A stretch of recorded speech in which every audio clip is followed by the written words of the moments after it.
So why did this neon even come about? It was just one of those random purchases. I'd always wanted one, and it needed work when I bought it. I got everything fixed on it, and she runs pretty good now. And, yeah, but I'll show you why we bought it in the first place. Normally, I have stuff like this. My 65 Plymouth Fury, 444 speed. It's got a tunnel ram on it. I just put this on top of it when if I leave it outside in case it rains. But yeah, it's tunnel rammed. And it's my 70 roadrunner. That's just a work in progress. 444 speed in this one. Pretty lame 440. 77 RV 440. 323 gear. It kind of moves it. And nothing to write home about. That car would stomp the shit out of it. Oh, let's see. And why we got the neon. This is the story of the stories. It's going to piss off a lot of people.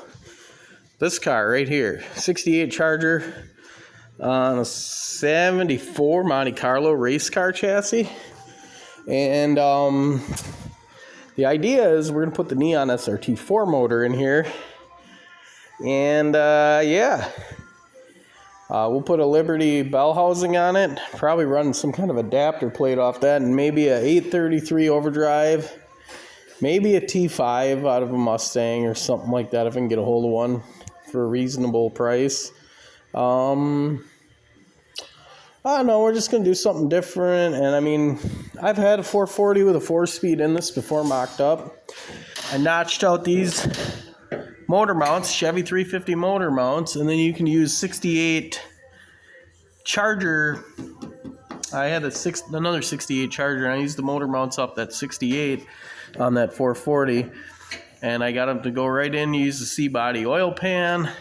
I was going to go with these RV motor mounts that are laying down there because they'd have a little tiny bit more to play around with.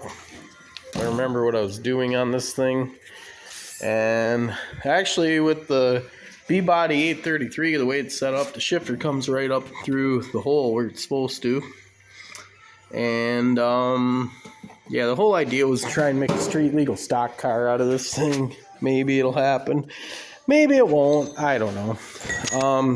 But then I decided it'd be kind of funny to put srt4 in it because stock, they had like, what, 230 horse to the wheels or something. So basically, and you guys can argue all you want about the torque and bullshit of a big block Chrysler, but that Roadrunner motor out there, 77, is like 175 or some bullshit like that.